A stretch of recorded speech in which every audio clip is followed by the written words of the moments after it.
Kendra Bishop here with the Bishop Real Estate Group. Hey, we've been fielding a lot of questions lately in regards to mortgage deferment. Should I be paying my mortgage? Rent, I'm not able to pay my rent, what happens? Or as a landlord, I am not collecting rent, what should I do? And finally, a lot about property taxes. Are they really due April 10th? Do I need to pay them? Are they part of the extension of taxes not due till July 15th? So I want to answer a couple of these questions in this forum to give you as much information as I can. And as always, any personal questions, any personal situations, please call, text, email us. We are here as a support through this entire time and always, but want to make sure that we're being a valuable resource as things come up in regards to COVID-19.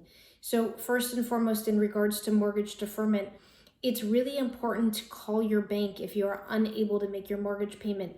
Most mortgage payments become late on the 10th or the 15th of the month, depending on your mortgage company. While most banks are offering deferment right now, every bank's situation is very, very different of what they are offering as we are calling with clients. Most banks are anywhere from 1 to 3 months, but it is most likely not going to be, hey, I'm not going to make a payment, and they're just going to add that principal on to the end of the life of the loan. Most banks we are chatting with are causing you to go into a loan modification, which could change your existing loan terms. So it's really important to understand what you are signing for when you are missing a payment. Some of the banks are requiring those payments in full at the end of this period. So it's just a deferment. They won't mark your credit late, but you're still going to be liable to pay those in 1 to 2 or 3 months when this is back to quote unquote normal. So if you have questions in regards to what they're telling you or what they're describing, please call us. We are happy to help decipher, as sometimes what the banks are describing or what they're wanting you to agree to can be very confusing.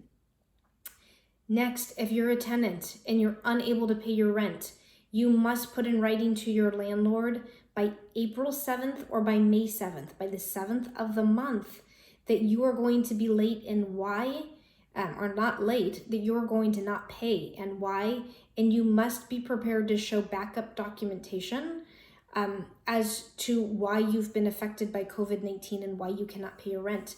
The governor's orders just stay evictions. So there's no evictions through the end of May for lack of payment.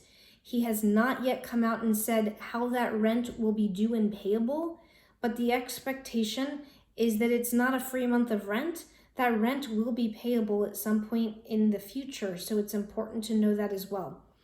If you're a landlord in a position where a tenant has come to you and has said they cannot pay their rent due to COVID-19, you must accept it. As long as they put it in writing to you by April 7th, it is important that you oblige. Now, if that tenant was already in arrears or already behind on rent, this doesn't apply to them. And so you can go forward given your situation and their situation.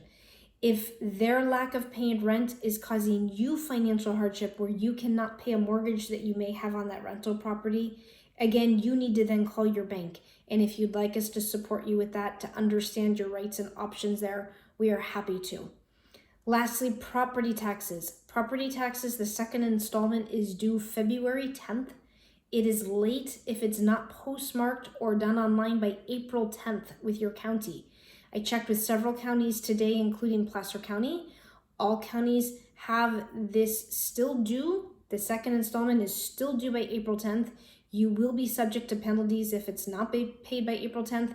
Check your tax bill. Most counties are a 10% penalty on that bill if you don't pay it in time, and I think it escalates for time going forward.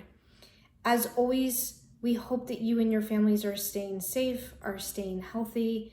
If we can answer any questions or be of any support, real estate, financial, personal, emotional, we know that these are really hard times for everybody. We are here to support you all the way through and want to be a resource for you of valuable information that is truthful and transparent.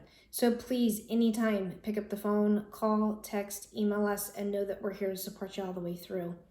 Have a great day. Have a wonderful week, and more updates will be coming to you soon. Thank you.